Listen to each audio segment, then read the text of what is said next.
In the bustling city of Lagos, Nkechi and her husband Emeka lived a comfortable life with their twin toddlers, Ikem Sinachi and Ife Sinachi.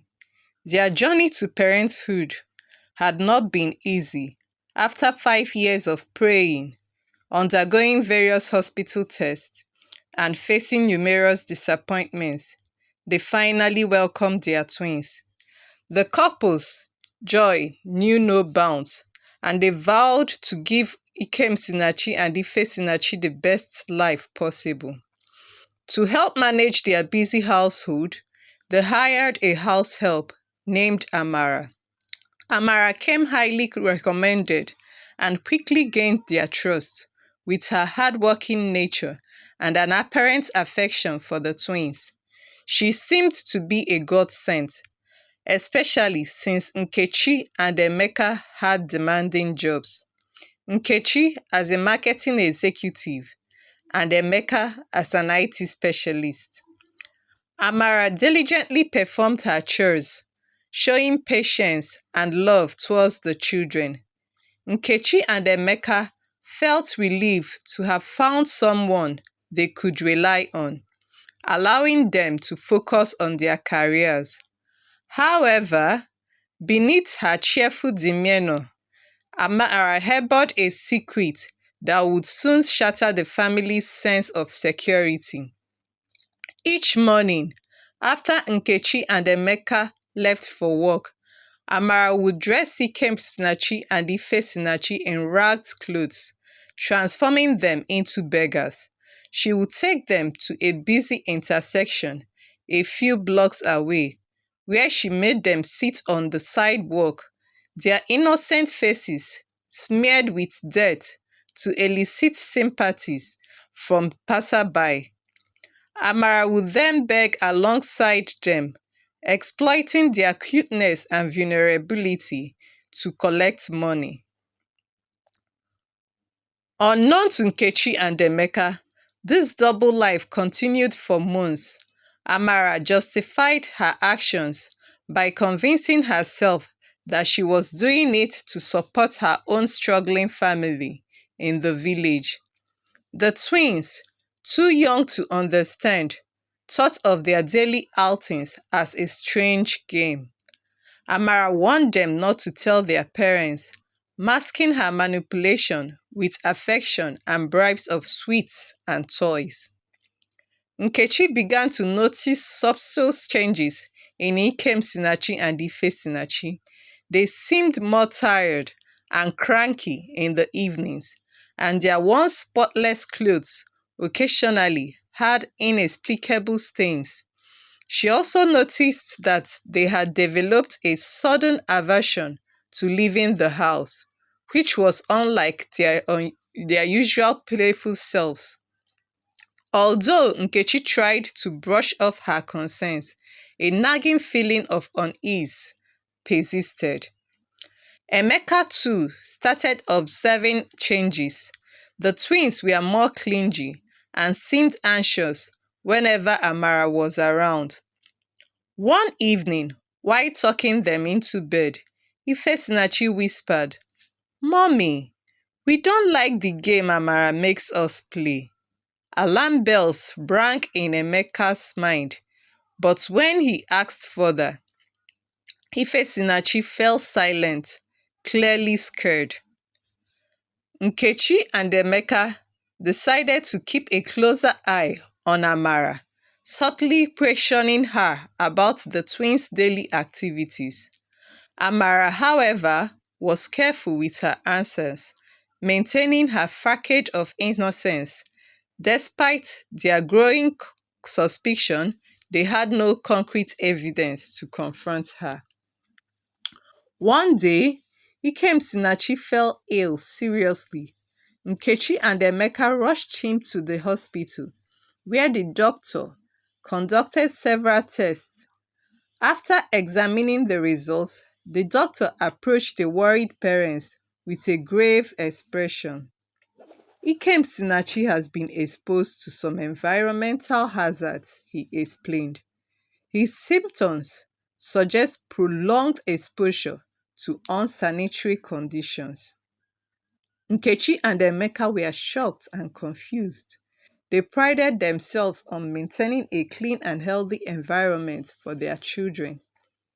Determined to get to the bottom of this, they returned home and questioned Amara about the twins' daily activities, now more insistent than ever.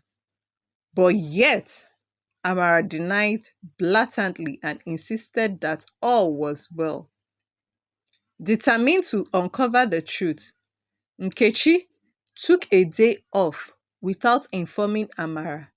She pretended to leave for the office as usual, then quietly returned and hid in a neighbor's house with a clear view of her own front.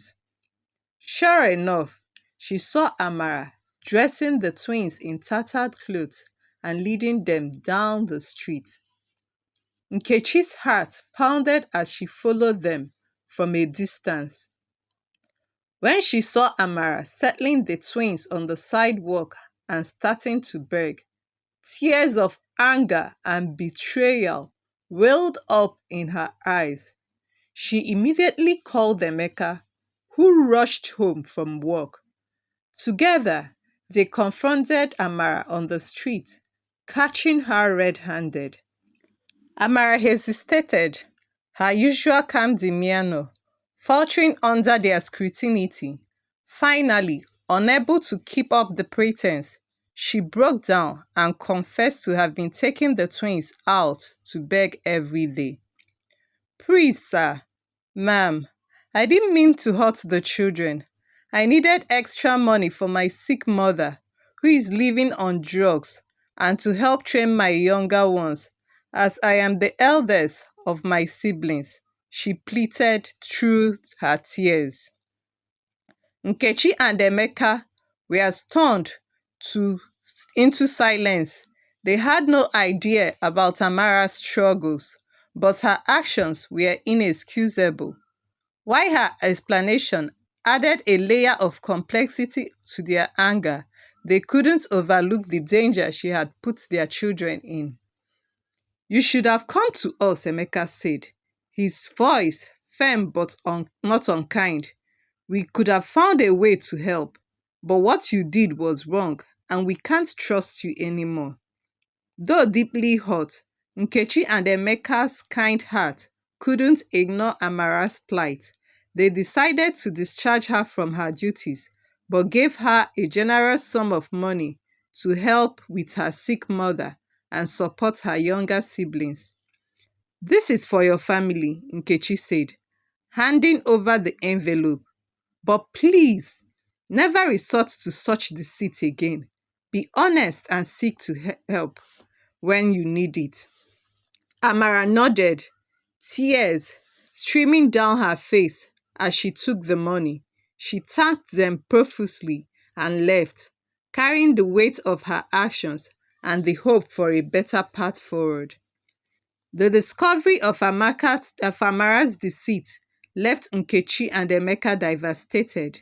They felt guilty for not noticing the signs earlier and for putting their children in harm's way.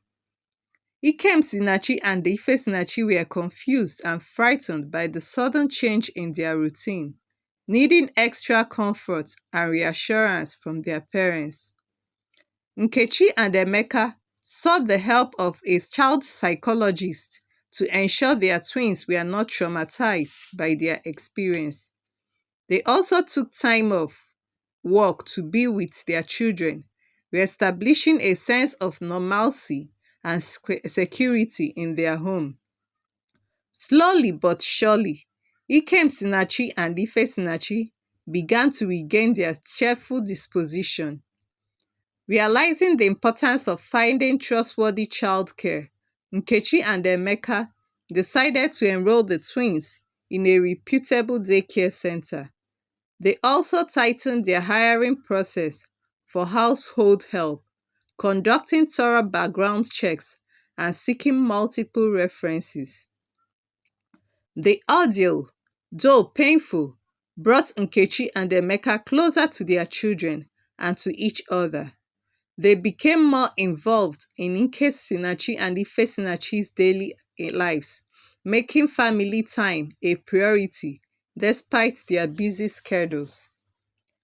The twins flourished in their supportive environment, their laughter and joy a constant reminder of their resilience. Nkechi and Emeka also reached out to other parents, sharing their experience to raise awareness about the potential dangers of entrusting children to unverified caretakers. Their story became a cautionary tale, encouraging others to be vigilant and proactive in safeguarding their children's well being. Months later, the family has settled into a new routine. The twins loved their daycare, where they made new friends and engaged in various activities. Nkechi and Emeka were relieved to see their children happy and thriving. The bond between them grew stronger, rooted in their shared experience of overcoming a traumatic event. One evening, as they sat together for dinner, Nkechi looked around the table and felt a surge of gratitude. They had faced a significant challenge and emerged stronger for it. She squeezed Emeka's hand and he smiled back, understanding the unspoken message. Thank you once again for listening to Twice Sweet African Folktales.